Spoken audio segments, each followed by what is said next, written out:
this week I'll be making this custom seat for my mate for work.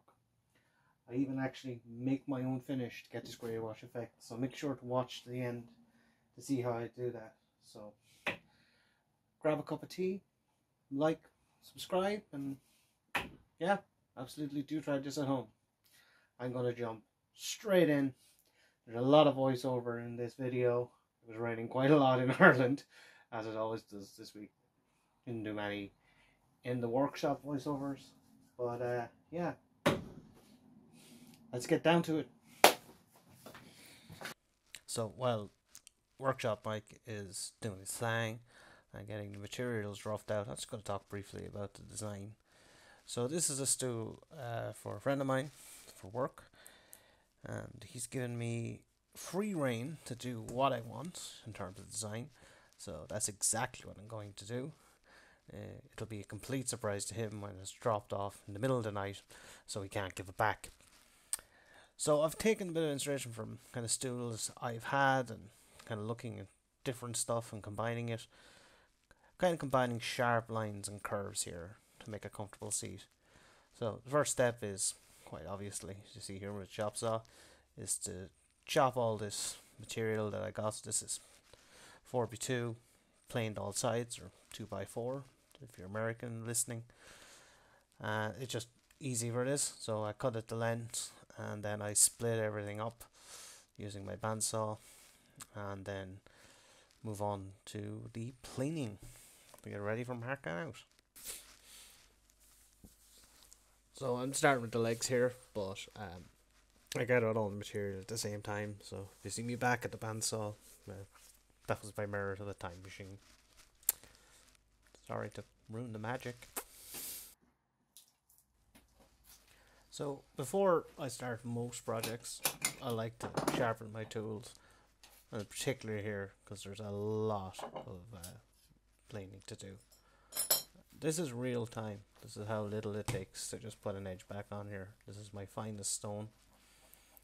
Make use of all the stone when you're sharpening. It's the only tip I ever give. Keeps your stone nice and flat.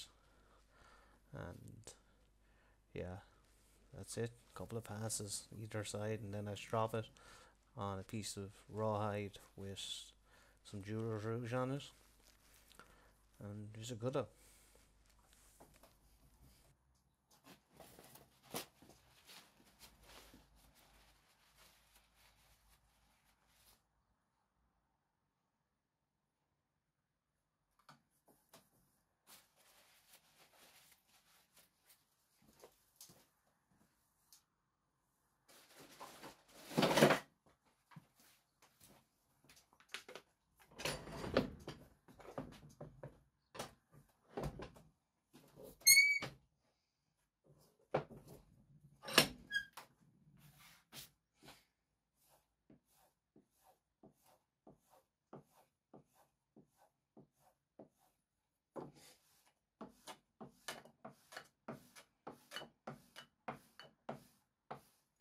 I don't take pride in many things, but I do take pride in that razor sharp plane blade.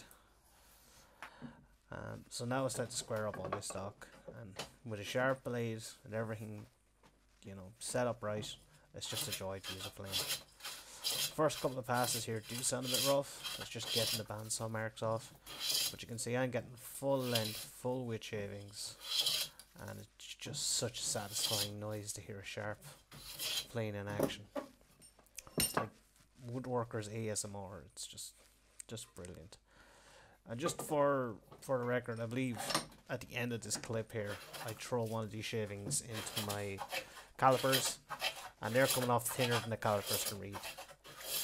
But why is it important that it's sharp? Obviously it makes life easier, but it's so much easier when you're taking off small amounts and consistent amounts to keep that square and to, you know, have your faces be right. Like I think only once, maybe twice when I check these did I have to do any adjustment, and that's because the bandsaw is set square and the full width, full length shavings just keep everything in the same plane. So as enjoyable this is, I'm just going to skip ahead to the end here because you don't want to watch an hour of me planing. do you? Like, comment, and all that stuff down below if you want to see an hour-long video of me planing. Like an OnlyFans, I'm with planes, my only planes.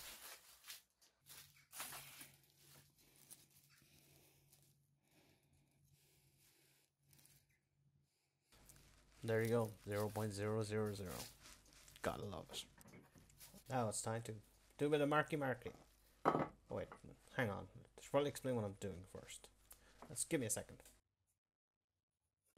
Okay, so for the legs on this, I'm going to do what's known as a miter tenon. So if we imagine this is looking out at the top of our leg. What we're going to do is I'm going to cut a tenon in here for our mortise in here for our front piece. It's going across the front, and the one's going across the side. Those two are going to meet in the middle like that, creating a cutout roughly of this shape in the end of the leg. What we do then is we cut our tenons as we normally would, but rather than having them square on the end, we cut a miter on them. So when the whole thing is assembled, what you end up with is your tenon like this. These two tenons then meet bang on in the center at a miter. Optimizes the depth of the tenon, and also then a little bit of glue on glue there. Adds a small amount of strength, not a huge amount, but that's the basic idea here. So now it's time for the marking time lapse. I made a bit of a mistake there. What I meant to say was end grain on end grain, glue on glue is, I don't know what it is, but essentially the end grain is probably the least strongest way you can glue something. The optimal is side grain to side grain. End grain to end grain is going to be very weak, as is end grain to side grain. I speed through this because in my previous video I spent a bit of time talking about how to mark out mortises and stuff, so it's all just the same. And again, the tip from who, I can't remember who, but it was someone on Instagram. I saw them using this masking tape trick where you put the masking tape on the part and then write it in marker. It has made my life so much easier. The amount of hours I spent looking for tiny little marks that I put on to lay it out. And I take this very slowly and very carefully, because if I mess this up, they're messed up full time. The key to marking something like this, where you have all four have to match, is to mark one up first, and then rather than measuring again, you mark every single leg off that first one. That gets you as close as possible to perfectly lining up. And when I have the mortises marked out, I mark out for my bottom rails. In this case, my bottom rails are going to be 16mm steel bar. So I'm just marking height in and the center point, and then I just define that center point using my brad awl, because I'll be using a spade bit. So now I just go ahead and cut all those mortises. The method I use here, as I explained before, is I like to just use as wide a drill bit as I can to drill out the bulk of material, then clean it up with chisels. And here I'm just using white insulating tape as a basic depth stop, so I don't drill through the other side. But it's been 8 minutes of me talking, so I think you deserve a little musical break while I cut these and cut the tenons to match it. So enjoy.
And I'm back. This jig always bears showing again. It's just a very simple rudimentary jig. The piece of timber is clamped down, it has a straight edge and it's at 90 degrees. It's just so perfect for this kind of work where I want to completely square up a shoulder. Like, because I have my lifelines there and everything is lined up, I can just line up that piece of timber with my knife line and just work from both sides, and the two of them meet exactly in the middle at the same plane. So once I had all the shoulders cleared up, I just went over to my chop saw and cut my 45s. Now technically these should be perfect, but I did have to go back a few times, cut a little bit more off and make sure the joint was perfect.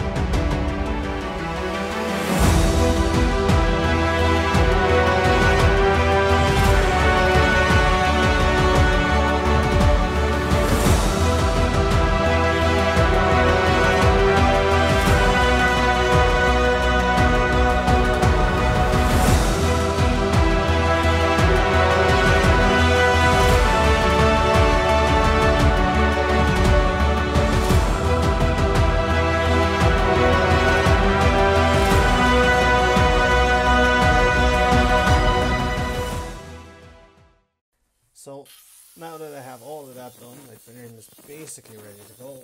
So it's time to cut the steel rods that'll be my cross braces. So I make up a very simple jig for this, and then just chamfering the edges of the rods makes it easier for them to go in. Now these rods are pretty manky, so before I can do anything with them, I polish them up a bit using just some quadruple aught steel wool, or 4-0, depending on what way you want to say it, and then I finish them with just some acrylic. Is it acrylic? Yeah, acrylic lacquer.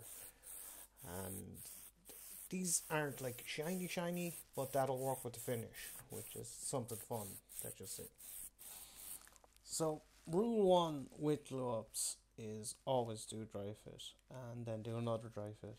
And I wish I'd done an additional dry fit on this one. I glued it up on the ground and decided it'd be better for my bench, and yeah, this was a real pain. So the metal rods are held in place with a 2-part epoxy, and then the timber is just a standard wood glue. The problem I had here was the wood glue has about a half an hour of a pot time. It's fine to have it open, or an open time, sorry, but the epoxy is set within 5 minutes. It takes about 4 hours to dry, but it sets within 5 minutes. So I did end up having to do a second batch here. So that's why it was vital I knew it would go together and do my dry fit. And then when I have it down on the ground, then what I do is I check for square. The easiest way to do that is to measure the diagonals, point to point, outside edge to outside edge there. And if they match, you're square. If they don't, you're not. And just square them up. I adjust the clamps a little bit, change the pressure. So while I leave that to dry, it's time to do my seat. So I don't want to put an upholstered seat on this, but I want to be very comfortable. So I've stolen a few ideas from seats I've seen before, and I'm going to put a curve on the seat built in. So the handiest way to mark a curve like this is pretty much what I'm doing. I'm using screws, but if you had 3 braddles, this would be really easy. So you just put in your point you want to start at, get your flexible rule, and then you can create your depth, use your braddle then to set that in. Now I use a couple little shims here to make sure it goes at the edge, and then I can mark along that curve. I have a perfect curve. Then all the rest of them then are marked off that. Then it's just a matter of cutting them all, jointing the edges and gluing it up.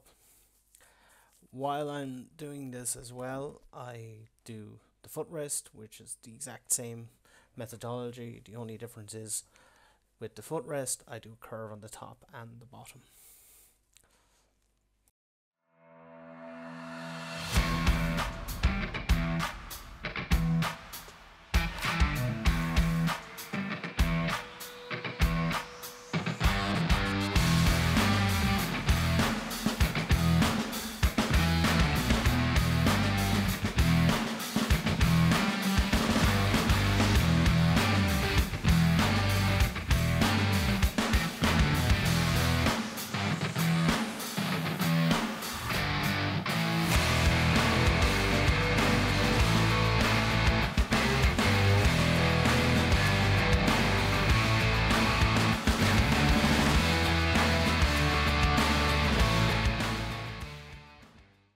So for my footrest, I'm going to require two arms or supports, whatever I want to call it. And the design of these is relatively simple. I'm just going to cut a small channel out, kind of a half lap, that'll go over the legs, that'll be screwed in. This is very similar methodology to kind of most of the stuff that I do. It's all repeatable once you use the same skills. So here, again, I'm just cutting a shoulder for my saw to sit in, and then I use my saw to cut down to my depth and clean the bulk out with the chisel. And I just repeat that then for the one on the other side.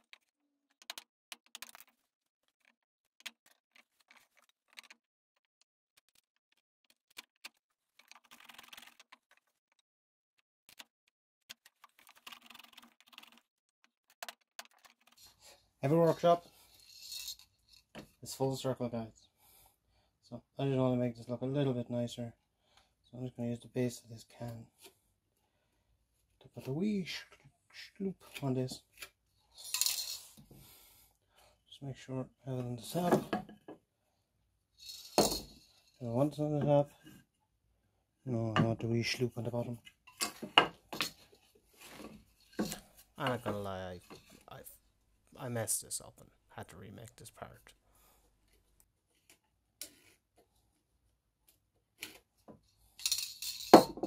I'm going to put a bit of a slope on the underside of these, and then I'll put a little sloob on it. Sloob, of course, being a technical term that I made up because I couldn't think of the word fillet. I had these cut down, I put a curve on them. This does two things really. It makes it look a little nicer, takes a bit of the weight off, also gives me less length to screw. So I'll just go cut those on the bandsaw. Once they're bandsawed, then I just clean them up using my plane and my belt sander in my vise. It's a really quick and handy way of doing this, and they turn out really nice. So earlier on I had shaped my footrest on the bandsaw, so now I'm just cleaning it up. You can do a curve provided that it's concave using a plane.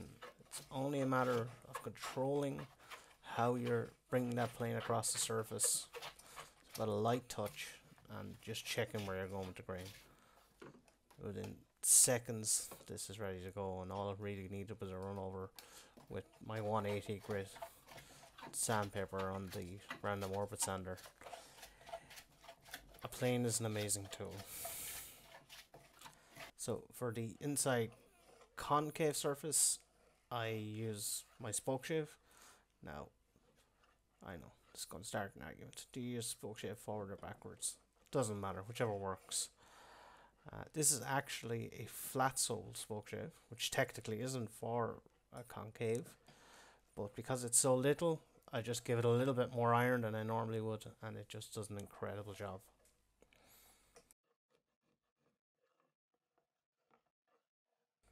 And I do exactly the same thing here with the top, just using a combination of that spoke shave more as a scraper than a spoke shave to get most of the saw lines out, and then when I have it almost perfect, I do the kind of final shaping with a combination of different sanding grits on the belt sander and on the random orbit sander. But I think I only have random orbit sander here because this is near the end of the process. So now it's assembly time, and there are like quite a lot of ways that you can put a top on a seat like this. I'm opting for a very simple way where I'm going to screw it on. So I start off using my long bit by screwing down through the top into the inside. So I'll be screwing it from the inside, and when I have those done, I'll drill a little countersink for the screws so they don't tear it out. Now this could be measured at an angle, but I have a fairly good eye, and before I put in the screws I check that I'm not coming through my top. And then, very simple, the footrest, like I said, the two side arms of the footrest are screwed directly to the legs, and then the footrest is screwed to it. then it's time for my little finishing experiment. So, yay. So now we're at the finishing stage. I want to do a little experiment. Hence the gloves. I should have a lab coat for this as well. It'd be funnier. Anyway. So, besides finish oil in my shop, I always use water-based finishes because, frankly, they're easier and I don't need the fumes. I'm hepped up enough already. But in messing around, as is my want, I discovered that you can suspend a stain in water-based finishes, provided that it works with the water base. So I'm going to see if I can create my own grey wash here using my water-based finish and my appendectomy needle. So I had previously screwed around and discovered that you can mix regular printer ink, which is what this is, with water-based finishes. So I'm just going to put in a few drops,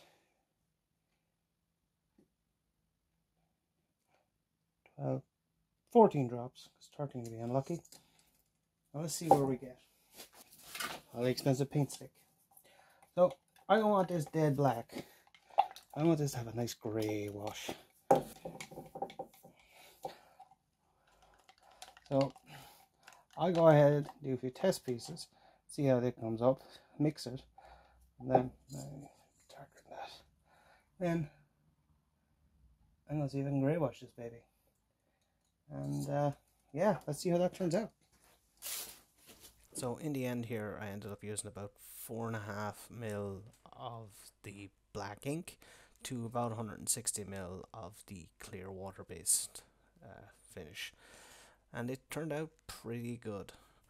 Now, obviously, because this is not a proper stain, it does have certain drawbacks. Like, if you do leave it on and you don't come back to an area, the ink will penetrate more than, let's say, if it was a off-the-shelf stain. So you just have to make sure to keep it moving and work your way methodically and double check all your drips and stuff. But in terms of, you know, making up my own grey wash, I think it's a success, and I definitely would do it again.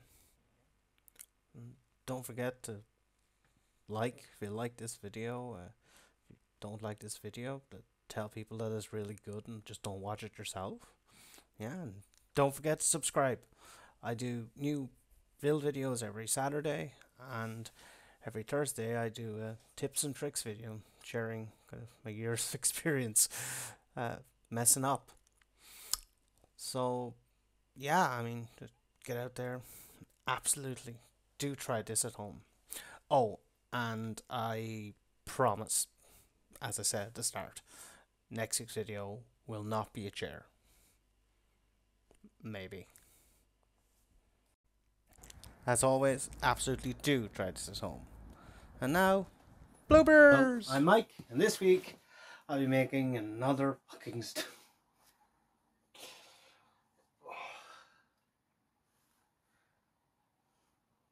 It's the life I lead. Now, I use very cheap gloves, apparently.